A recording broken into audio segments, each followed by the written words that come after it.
all of that? Well, as promised, let's get more now from Christopher Hartwell, President of the Centre for Social and Economic Research in Warsaw. Also joining me in Russia is Edward Zansky, and founder of the American University in Moscow. Gentlemen, thanks for being here on the programme. Christopher, to you first of all, we were talking NATO there. How pleased were they where you are to hear the American president underline that Article 5 of NATO, which is if one member nation is attacked, everyone comes to their defence. How important was that statement?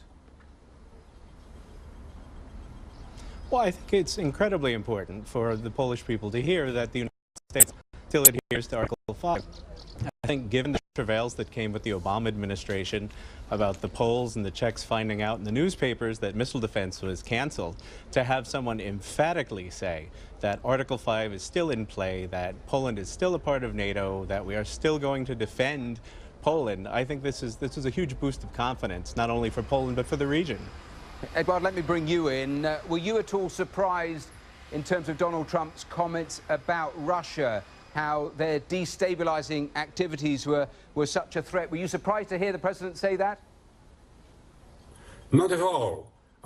He was expected to say it to avoid to being accused by U.S. Congress and the media of Putin's stooge. So he had to say something, and I would say that his criticism was pretty mild. He didn't talk about aggression or annexation. Destabilization is kind of soft. So I think that Russians are, I would say, pretty pleased, and they all anticipating what's going to happen tomorrow. This is the most important thing. We just learned that meeting will be tomorrow afternoon, European time, and this is when they really chipped my foe. And the most important thing, of course, is there will be some agreement or joint operations in Syria. This is what Trump promised during his campaign, and Tillerson recently said something along the same lines. So we have to have some patience and see what's going to happen tomorrow. We have journalists right around the world absolutely glued to that event when the two presidents actually meet for the first time. You touched on a little of it, but from your perspective there in Russia, what are you expecting to come out of that meeting? Well, as I said, we need, I'm a U.S. citizen. I'm just happen to be in Moscow as the president of American University in Moscow, but I'm talking to Russians. They all want joint operations of U.S. and NATO, or at least United States, to finish off ISIS. They're waiting for that, and they hope that this is going to happen. Because so far, Trump promises, but Secretary of Defense Mattis said that America is not ready for that. Maybe tomorrow it finally gets ready, and this is what Russians are waiting for. Christopher, earlier in the answer, I could see you nodding in terms of some of what you're anticipating in that crucial meeting. How do you think it is likely to go? Because the polls had hoped that Donald Trump today would talk about security arrangements, and he actually didn't.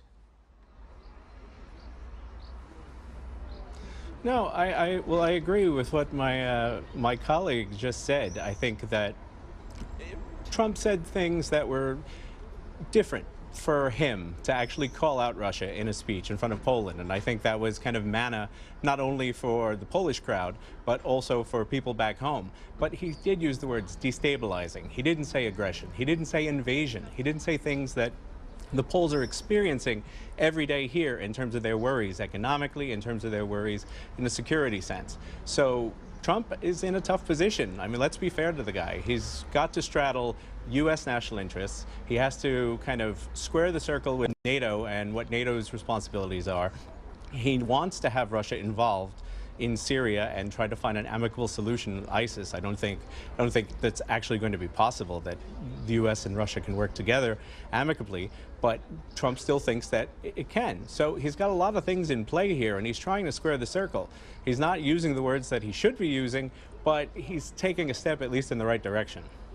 Edward, just in terms of the various conversations that we might get, I mean, the one thing that is absolutely startlingly evident over the last few months is that there's been no real public utterances from Donald Trump about that other huge issue that is the backdrop to Americans, which is Russia's interference in the US elections. Now, I'm sure he's not going to say anything about that, but how surprised are you that he simply blanks the whole topic?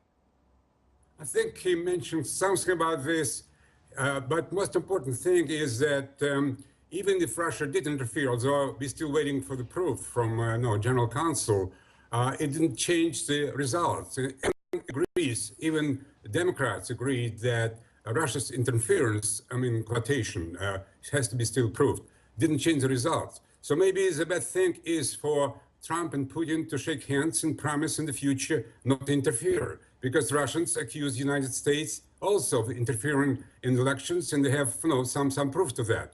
So I think we have to repeat what Obama promised to Merkel, that they're not going anymore to listen to what she's talking on the phone. So shake hand between Putin and Trump, maybe just finish this story once and for all. Well, gentlemen, there we have to leave it. Edward Latensky and Christopher Hartwell, thanks very much for joining us on today's programme. Thank you so much.